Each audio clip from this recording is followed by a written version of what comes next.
I used to think history was a straight line, from simple to complex, from caves to skyscrapers, from a wooden hammer to an iPhone. That's how I was taught in school, and honestly, it was comforting. It gave a sense of progress, of time moving forward. And right in the middle of that line stood ancient Egypt. Around 2560 BCE Pharaoh Khufu, the Great Pyramid, the ultimate achievement of the Bronze Age. We checked the box, closed the textbook, and moved on. But there's a problem. A small, uncomfortable splinter that starts to hurt once you really look closely. The more I study the Great Pyramid, the less it fits into the version of history I was taught. And this didn't start with conspiracy theories. It started with geology, with the hardest evidence you can possibly have: stone. I came across a geological debate that has been going on for decades, one that historians usually prefer to ignore. The Sphinx, and the walls of the trench surrounding it. If you look at the limestone closely, you'll notice something strange: deep, wavy vertical grooves with rounded edges. Geologists identify this as erosion caused by rainfall. In simple terms, these are traces of water. Not light rain, but intense, long-lasting downpours. The kind of rain that would need centuries to carve stone like this. And this is where the official timeline begins to fall apart. Because during the reign of Khufu, about 4,500 years ago, Egypt was already a desert. Dry, hot, and windy. Wind and sand create horizontal erosion marks, sharp and jagged. Water does the opposite. It softens stone. It rounds it. To find a climate capable of producing this kind of erosion, you have to rewind time far back, to an era when the Sahara was a green savanna and tropical rains were common. That period ended at least 5,000 to 7,000 years before the first pharaoh. I remember putting my phone down and just thinking, if water eroded those walls, then the walls had to already exist when the rains fell. And that means the Sphinx and the foundations of the Giza Plateau are older than Egypt itself. Not by a few centuries, but by thousands of years. That thought was disturbing because it breaks everything. If the Egyptians didn't build these structures, then who did? That's when I started noticing details I had previously ignored: technological inconsistencies. In every civilization we know, progress is gradual. The Wright brothers built the first airplane out of wood and fabric, and 60 years later, we're landing on the moon. You can see the development, the mistakes, the improvements. But Egypt looks completely different. The Great Pyramid was the first, the largest, and the most precise. Its stone blocks are fitted with almost surgical accuracy. Its alignment to the cardinal directions is better than many modern buildings. And the pyramids built later, decades, centuries, even 1,000 years afterward, are worse. Smaller, less accurate, many of them reduced to piles of rubble. How does a civilization forget its most advanced technology at the height of its power? That would be like us building skyscrapers today, only for our grandchildren to forget how to make concrete and start building huts out of branches. That doesn't happen. Unless the Great Pyramid isn't the beginning of Egyptian civilization, unless it's not a starting point at all, unless it's an inheritance. What if the Egyptians arrived at the Giza Plateau, saw these massive, inexplicable structures, and simply settled around them, restored them, claimed them, tried to imitate them, but failed to match the original quality because they didn't have the same tools or knowledge? Look at Egyptian records themselves. The pharaohs were obsessed with legacy. They carved their names on statues, temples, even everyday objects. I built this. I conquered that. But inside the Great Pyramid, there is silence. No official inscriptions, no royal names, no boastful hieroglyphs. It's as if whoever built it didn't need a signature, or built it for a purpose where names didn't matter. There is one final detail that convinced me we are looking at history the wrong way. The inventory stele, a stone tablet found at Giza that states Pharaoh Khufu did not build the Sphinx or the Great Pyramid. According to the text, he found them already standing and already ancient, in need of repair. Historians dismiss the stele as a forgery, a later copy, an error, because it doesn't fit the accepted timeline. But what if it does fit, and the timeline is wrong? What if the pyramids were already there, silent and monumental, long before the first Egyptian ever walked across that sand? What if we are looking at the remains of a civilization that disappeared without leaving a trace, and we, like children playing in the ruins of a parent's house, don't even understand what these structures were really built for? To begin answering that question, we need to stop looking at the ground and start looking up, because the answer isn't buried in the sand. The answer is written in the stars and in what happened to our planet thousands of years ago. Most translations call them myths, fiction, fairy tales priests told around a fire. But when you actually look at the king lists, like the Turin Papyrus or the writings of the priest Manetho, they don't read like fairy tales at all. They read like a census. They list dynasties of pharaohs we know well: Menes, Narmer, Ahmose, reign lengths, lifespans. The dates line up perfectly with what we learn in textbooks. But if you scroll backward in time, the list doesn't stop where historians say it should. It goes further back, thousands of years before the first pharaoh. And there it mentions rulers whose names we don't recognize. A period the Egyptians called Zep Tepi, which translates as the first time. An age when, according to Egyptian records, the gods walked among humans and ruled over them. This is where modern scholars draw a line. They say, the lower part of the list is history. The upper part is mythology. But why? Why would a culture obsessed with accuracy suddenly invent thousands of years of imaginary reigns? Or is it possible that we are the ones refusing to believe what they actually wrote? Because if we do believe it, we're forced to explain technologies that shouldn't have existed. I went back to the plans of the Great Pyramid, and for a moment, I forgot that it's supposed to be a tomb. Just for a moment. I removed the word pharaoh from my mind. What does it really look like? Inside, there are no murals, no afterlife scenes like the ones covering the tombs in the Valley of the Kings. It's empty, cold, a system of corridors, the Grand Gallery, narrow shafts cutting upward through massive stone. We're told these were ventilation shafts. Ventilation for a dead body? Why would a corpse need fresh air?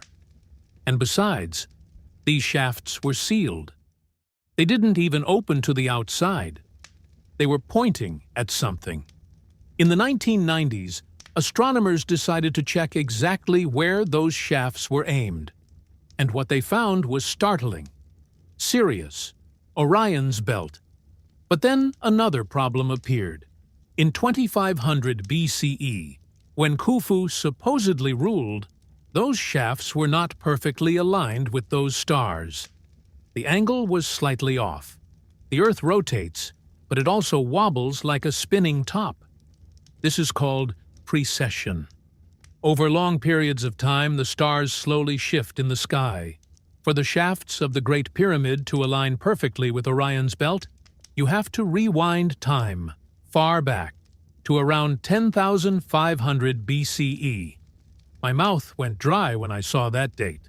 The same number again, 10,500 BCE. The same period indicated by the water erosion on the Sphinx. The same era of heavy rainfall and a green Sahara. The same time Egyptian records describe as the Age of the Gods. This is not coincidence. Mathematics is not opinion. The stars do not lie. Someone built this monument like a massive clock frozen in time, so we would know when it was built or why. But the strangest part isn't even that. The strangest part is the scale. Have you ever really thought about the logistics? 2,300,000 stone blocks, weighing anywhere from 2 to 80 tons. The official story says the pyramid was built in 20 years. Let's do the math. This is basic arithmetic. If you work 12 hours a day, 365 days a year, with no breaks, no wars, no droughts, you would need to quarry, transport, lift, and perfectly place one block every 2.5 minutes. Every 2 minutes. For 20 straight years. Try to picture that. A 10-ton block. Copper saws, hemp ropes, sand, and every 120 seconds, a new block clicks into place with near-millimeter precision. That's not just difficult, that's impossible. Even today, with cranes and hydraulics, that pace would be a logistical nightmare. And we're supposed to believe it was done by people who had only recently emerged from the Stone Age? The more I studied the interior of the pyramid, the less it looked like a tomb. In the king's chamber, there's a granite box, a sarcophagus. It's empty. It was empty when Arab explorers broke into the pyramid in the 9th century. No mummy, no treasure. The lid is missing, and the box itself is too large to fit through the doorway of the chamber, which means the pyramid was built around it. But why? If this is a tomb, where is the body? And why is the Great Pyramid the only one with ascending passages? All other pyramids have corridors that go down into the ground. Here, they go up, deep into the heart of the structure, into the grand gallery. This space doesn't feel like a ceremonial hallway. It feels like a technical chamber. The walls narrow as they rise. The acoustics are complex. Engineers who have studied it say the same thing. This looks like a mechanism, like part of a machine. I know how that sounds. Crazy. But what's more absurd? Suggesting ancient people had a technology we've forgotten, or believing that millions of tons of granite were dragged with ropes for 20 years just to hide an empty box? I started looking for parallels. If this civilization existed, if they could build something like this, they wouldn't have been limited to Egypt. They would have left traces everywhere. And they did. Peru, Sacsayhuaman, massive polygonal walls. Stones fitted so tightly you can't slide a piece of paper between them. The same style as the granite temple near the Sphinx. The same protruding knobs on the stones. The same earthquake resistance. Bolivia, Puma Punku. Diorite blocks drilled with precision that rivals modern diamond tools. Perfect right angles. In an age when humans supposedly had only stone hammers? No. We're looking at fragments of a single picture. Pieces of a puzzle scattered across the world. We give them different names. Inca Maya, Egyptians. We assign these ruins to the cultures we found living nearby. But what if the Inca didn't build Sacsayhuaman? What if, like the Pharaohs, they simply found it, cleared it, used it as a foundation for their temples, worshipped those who built it? Imagine a post-apocalyptic future. 5,000 years from now, tribal people discover the ruins of a nuclear power plant. They don't know what it is. They see power, scale, grandeur. They paint symbols on the walls, bury their leaders inside the reactor hall. And then we arrive, future archaeologists, and say, look, these tribes built this concrete sarcophagus for their chief. Sounds ridiculous?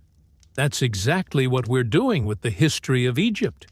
We're forcing the legacy of giants into the framework of the Bronze Age. But one question remains, the most frightening question of all. If there really was a civilization capable of building pyramids across the world, a civilization that understood astronomy, mathematics, and geodesy better than we do, a civilization that was global, what happened to it? Where did it go? They didn't just disappear. They were wiped out. Suddenly. Violently. And the answer to that question may explain why we instinctively fear comets, and why almost every culture on Earth shares the same story. A story we call a myth. But geology says it really happened. The flood. This word exists in almost every language. In the Bible, it's Noah. In the Sumerian epic, it's Gilgamesh. In India, it's Manu. Among the Maya, Australian Aboriginal peoples, and tribes of the Amazon, scientists have identified more than 500 flood myths worldwide, and they are strikingly similar. The gods were angry. Water came from the sky and from the earth. The world was washed away. Only a few survived. For a long time, we were told these were just allegories, metaphors for local river floods. But geology doesn't deal in metaphors. It deals in facts. And the fact is that around 12,800 years ago, something catastrophic happened to Earth. A period scientists call the Younger Dryas. The planet was emerging from the Ice Age. Everything was warming gradually. And then, suddenly, temperatures collapsed, almost instantly. And shortly after, in geological terms, they rose just as sharply. What could cause chaos on this scale? The answer was found in a layer of soil known as the black mat, a thin carbon-rich layer discovered on every continent. Inside it, scientists find nanodiamonds, iridium, platinum, materials that do not form naturally on Earth. They come from space.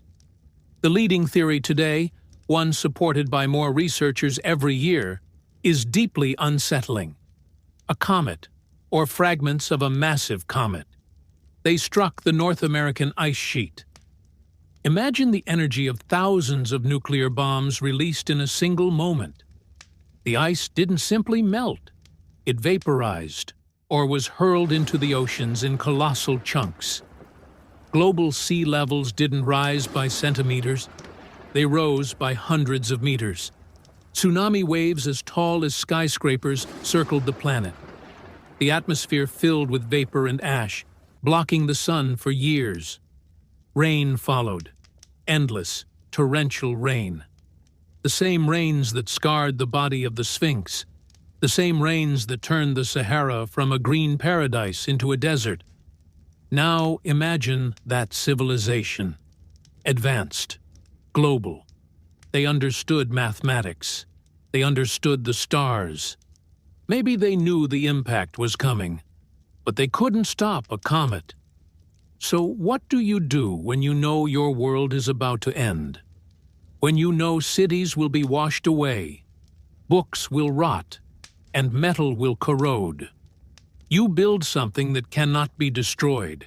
You don't build with wood or steel. You use the hardest stone available. You create forms that can survive earthquakes, pyramids, and you encode your knowledge inside them. Numbers, the dimensions of Earth, a map of the stars, not for yourselves, but for those who survive, for us. The Egyptians called these builders the Shemsu Hor, the followers of Horus, sages who appeared after the catastrophe and tried to reteach civilization to a traumatized humanity. They gave agriculture, laws, architecture. But much was lost. We are a species with amnesia. We woke up after a massive trauma. We don't remember our childhood. We look at the ruins of Giza, Baalbek, Cusco, and say, "What beautiful tombs these primitive people built." The arrogance of that thought is staggering. The Great Pyramid is not the tomb of a vain king. It is the black box of a crashed airplane, a time capsule.